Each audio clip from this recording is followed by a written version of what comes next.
ஓம் நம சிவாய. அன்பே சிவம், மனமே குரு. ஓம். நண்பர்களே, இது ரொம்ப பேர் இதை கேட்டுன்னு இருக்காங்க. மந்திரங்க பிரிந்து போன கணவர் மனைவியை ஒன்று சேர்க்கணும் அப்படின்னு சொல்லிட்டு நிறைய பேர் என்ன கேட்குறாங்க. அதுக்குள்ளதாகவும் சிம்பிளாக எனக்கு கொடுங்க ஏன்னு சொல்லியிருக்காங்க. அதனால் இந்த காளி சக்கரத்தை நான் கொண்டு வந்திருக்கேன். இந்த காளி சக்கரத்தை கொண்டு பிரிந்த கணவன் மனைவியை ஒன்று சேர்க்கலாம்.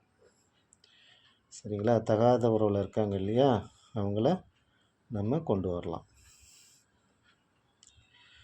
நல்லா வெள்ளிக்கிழமை இல்லை சனிக்கிழமை இந்த மாதிரி நாட்களில் நல்லா குளித்து முழுவிட்டு பூஜை அறையிலே பண்ணலாம். உங்கள் வீட்டு பூஜை அறையிலே இதை பண்ணலாம்.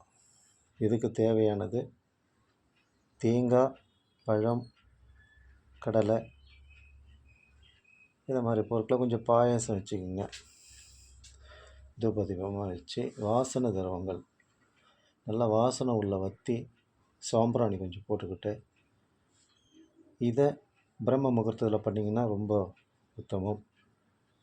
அப்படி இல்லை காலைல எழுந்துங்களால் பண்ண முடியாதுனாலும் நீங்கள் காலைல எழுந்து குளித்து முடிச்சுட்டு இங்கே எப்போதும் போல் எழுந்து பூஜையில் உட்காந்து இந்த மந்திரத்தை 1008 உரு கொடுக்கணும். கணவனாக இருந்ததுனாக்கா கணவரை இந்த சக்கரத்துக்கு கீழே போடுங்க. மனைவியை பிரிந்து போயிருக்காங்கன்னாக்கா மனைவி பேர் இந்த சக்கரத்துக்கு கீழே போடுங்க. பின்பக்கமாக எழுதுங்க. சக்கரத்துக்கு பின்பக்கமாக எழுதுங்க. எழுதி இந்த மந்திர உருவை கொடுத்து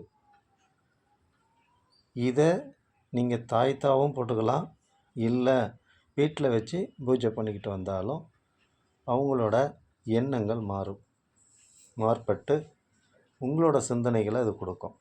இது தேவியின் அருளால் கிடைக்கக்கூடியது. புரியுதுங்களா? இதை நீங்கள் செய்துக்கிட்டே வாங்க. படிப்படியாக 15லேருந்து 21 நாளுக்குள்ளே மனைவியாக இருந்தாலும் சரி, கணவனாக இருந்தாலும் சரி, உண்மையான காதலர்களாக இருந்தாலும் சரி, துரோகம் பண்ணிட்டு போகிறாங்க இல்லையா, அந்த துரோகம் மாறுபட்டு நீங்கள் அன்பாக இருந்த எண்ணங்களை தூண்டி தேடி வரும். இது உத்தமம். இதை செய்து பாருங்கள். ஒருமனப்பட்டு செய்யுங்க. நம்பிக்கையோடு செய்யுங்க. நிச்சயமாக இது 100க்கு 100 உங்களுக்கு நீங்கள் நினச்ச காரியத்தை இந்த இயந்திரம் காளியின் சக்கரம் கண்டிப்பாக கொடுக்கும். ஓம் காளி. இதுக்குள்ள மந்திரம் ஓம் நம சிவாய. ஓம் நம சிவாய. பார்த்துங்களா? இதுக்குள்ள மந்திரத்தையும் நான் கொடுத்துருக்கேன். இதை நாங்கள் சொல்கிறோம்னாக்கா கடகடன்னு சொல்லுவோம்.